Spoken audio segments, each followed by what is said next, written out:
Alex here with a high conflict child custody video on, I guess we could call it teenage sleepovers or teenage dates. I don't know.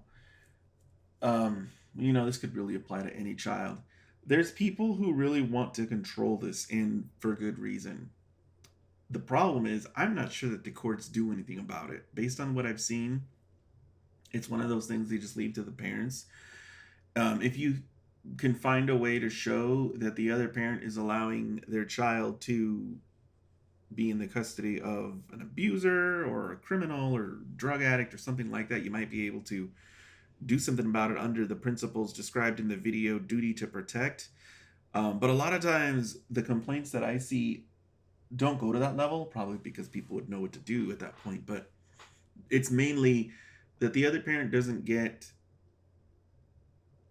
or their ex doesn't get the contact information of the adult that the child's going to spend time with. Specifically, sometimes it goes further than that. Like, they're not meeting them ahead of time and getting a feel for them and getting to know them and becoming friends with the parents. It's just like, yeah, they want to spend the night at their friend's house and they never been to the house. They don't know the friend. They don't know the friend's parents. They don't know any of this stuff. And one parent just wants to do more parenting, which is probably understandable and expected. And the other parent just doesn't. And this is just one of those videos where I feel bad for people that this is happening because it's scary. Something could happen to your child for sure. That's a thing to be afraid of. And yet, when it goes to the judges, I mean, I think the best somebody could do is try and get a behavioral order that says you can't do that. You have to get the other parent's permission. I mean, I don't even know if they would do that. I don't even know if they would do that. They may just say you have to give the other parent the information as to the home that they're going to.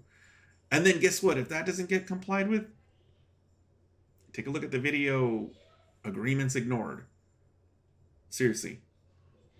I could see them saying, yeah, you guys agreed to it and it's in a court order, but it's not a big deal. I could just see it happening more often than not. Maybe if the child goes over there and something horrific happens, maybe then there will be some kind of serious issue for the court to look into. But otherwise, not going to happen. Um, if somebody here has been able to get veto power, that to me would be remarkable. Probably it would come through a settlement of sorts, I imagine. A judge wouldn't order it. And then good luck enforcing that. That's another situation. You may end up actually getting your ex to agree in a stipulation that they're not allowed to let the child go to another person's house without your permission. You might actually be able to get them to sign that and a judge to approve it. And then if they don't do it, if they break the order or violate the order, it doesn't get enforced. Again, watch the video, agreements ignored. I can't even really say that I disagree with that. I think a lot of times, I've talked about this in the video, agreements ignored. A lot of times attorneys just want to placate a parent who won't settle, and they'll just put all kinds of weird things in the stipulation just so the other person signs it and they can move on to their next case. I'm sure that's what's going on.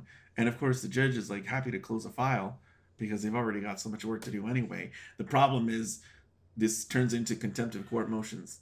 And I don't know. Maybe people shouldn't focus so much on placating each other and actually resolve the issues. But so many of the issues don't reach the level of modification of custody. Certainly, the court doesn't want to deal with on contempt. And you just have this big wad of parents who feel like the world isn't fair and they want to go to the court, to the family court, to straighten that out, which is a complete crapshoot. So this video is not supposed to come off as cynical. It's not. I'm actually more and more understanding of this as the years go on. I think I talked about this very recently in a video where I talked about high conflict child custody, and I explained that one of the things that starts to expose the high conflict parent is that the other parent just gives up on all the fairness. They just stop fighting. They just don't care, and they just allow it to be unfair, and then they take action when they actually see abuse. And I think I talked about that as to how things escalated in my situation, which was I just brought to the court issues of abuse, serious abuse and neglect. And all the stuff that wasn't fair, I just walked away from it. It's not fair. We're supposed to have equal rights. supposed to be involved in everything. I'm supposed to be able to make calls. That's not happening, but I just don't care anymore. It's not fair. The court's not going to do anything about it. The court probably just can't because it's just so trivial. And I guess that's kind of what I'm leading into here is a lot of the situation, a lot of the stuff that you want to fight about isn't a big enough deal for the courts, and trying to control where the kids go and who they spend time with, which is one of those things that's potentially horrific, but oftentimes run of the mill, nothing happens, even though the other parent is reckless and not doing their job to the level that you might be doing your job, and something really bad might happen. It probably won't, and that's why the courts don't do anything about it. So I don't know, guys. I really don't know. This is such a I feel like some of these videos, the honesty is just really ugly.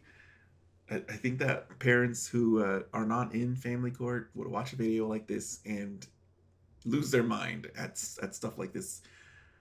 They would just imagine their own kid going to spend time, at a stranger's house, having no idea who they are and their number and all that stuff. But that's the reality of the family court system. High conflict child custody cases, especially low conflict cases, people work things out, they talk to each other, they figure it all out. They're on their team. High conflict, not exactly. High conflict, not even close. There's this adversarial. Well, I feel like it's one-sided. I've talked about this before. One side says, I'm going to do whatever I want, exercise my rights as obnoxiously as I possibly can. If you don't like it, haha. And then the other parent, it just ends up not being able to really do a whole lot to protect their child until things get really bad.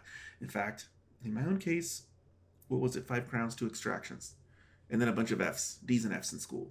So yeah, I'm not gonna like delete this video. Sometimes with these videos, I just delete them and don't publish them because I don't think they're helpful.